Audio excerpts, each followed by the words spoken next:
estou aqui presente ao vivo aqui na Jovem Pan, presente. O senhor conversou com o Cid hoje, essa oitiva dele? Eu não tenho conversado com ele, está em segredo de justiça.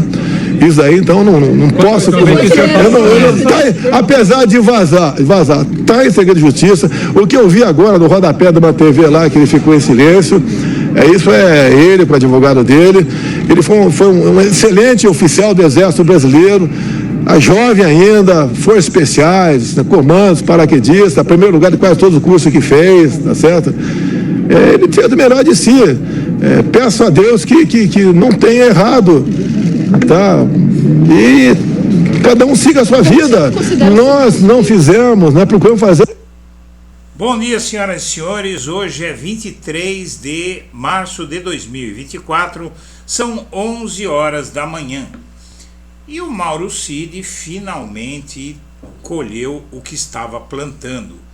E agora ele deixa no relator do inquérito dos atos golpistas, do caso da vacina, das joias no STF, Alexandre de Moraes, uma suspeita muito séria que se coaduna com fatos que têm sido vistos no comportamento de Mauro Cid.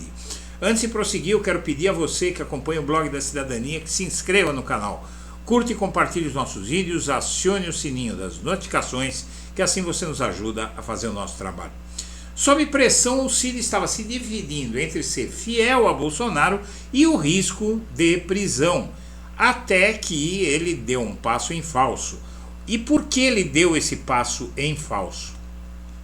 Matéria da revista Veja, nesta semana que termina, mostrou que o Mauro Cid tinha pedido pena de 2 anos de prisão para ele não ser expulso do Exército, e também ele pediu proteção para a família dele, para ele, e disse que queria ir embora do Brasil para fazer essa delação.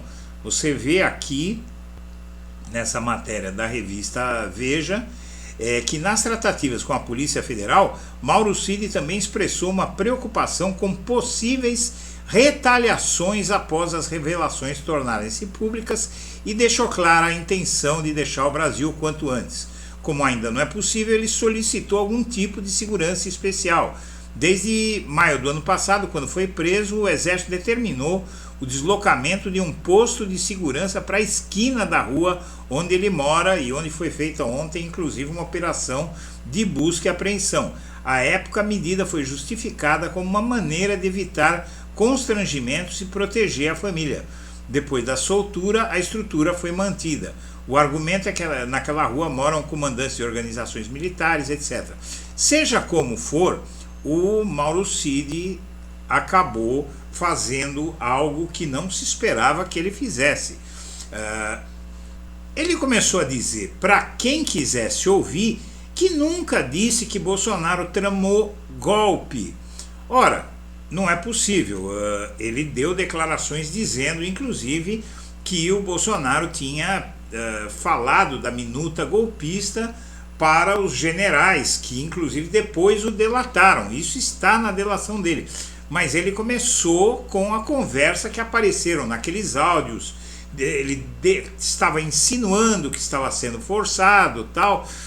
E agora o Alexandre de Moraes, que tomou a medida de mandar prendê-lo ontem, está com uma desconfiança. Nessa matéria do Metrópolis, o que pode acontecer com Mauro Cid em investigações após nova prisão, é dito a certa altura o seguinte: embora a decisão do ministro ainda não tenha sido tornada pública, o advogado Mauro Cid considera que, se ele entender que Cid atuou para obstruir as investigações também durante os depoimentos aos investigadores, o conteúdo da delação pode ser considerado viciado e a delação vai ser toda cancelada. Outra implicação é que, possivelmente, ele também será investigado e processado pelo crime de obstrução da justiça, previsto na lei das organizações criminosas, explica o jurista.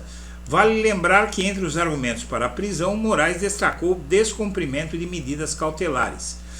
Porém, tem o seguinte: o advogado criminalista Oberdan Costa informou que nessas falas o tenente-coronel Mauro Cid frustra um dos requisitos das colaborações premiadas. Isso porque, enquanto elas estão em curso, existe um compromisso de guardar sigilo das tratativas. Se a colaboração premiada contribuiu para uma investigação sigilosa, não tem sentido que a pessoa que está ajudando a dar com a língua nos dentes para terceiros fale o que falou o Mauro Cid. O advogado considera que com essa quebra de sigilo ele deu causa para a rescisão da colaboração.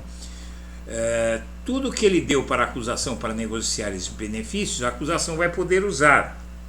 Mas os advogados dizem o seguinte: a impressão que dá é justamente que os áudios justificaram a prisão. Aquilo que é falado nos áudios pelo Mauro Cid, apesar de ser um conteúdo bastante ácido e duro, não parece que seja uma obstrução da justiça. Então, talvez tenha alguma coisa a mais, avalia esse advogado Valentini. Ou Moraes foi muito rigoroso, para dizer o mínimo, ou então alguma coisa que a gente não sabe ainda. E o que é que a gente não sabe ainda? O que a gente não sabe ainda é o seguinte: a desconfiança do Alexandre de Moraes é sobre o Mauro Cid estar sendo pressionado pelo Bolsonaro, ou a mando do Bolsonaro. E isso está ficando cada vez mais forte. Ele tomou a decisão de acusar o Mauro Cid de obstrução na justiça, porque isso pode se conectar com uma obstrução da justiça movida por Bolsonaro também. Então essa acusação ao Mauro Cid de obstrução da justiça atinge Bolsonaro, e isso poderia, no limite, justificar uma prisão preventiva também do Bolsonaro pelo mesmo motivo que o Mauro Cid. Senhoras e senhores, eu agradeço a atenção e deixo meu abraço para todo mundo.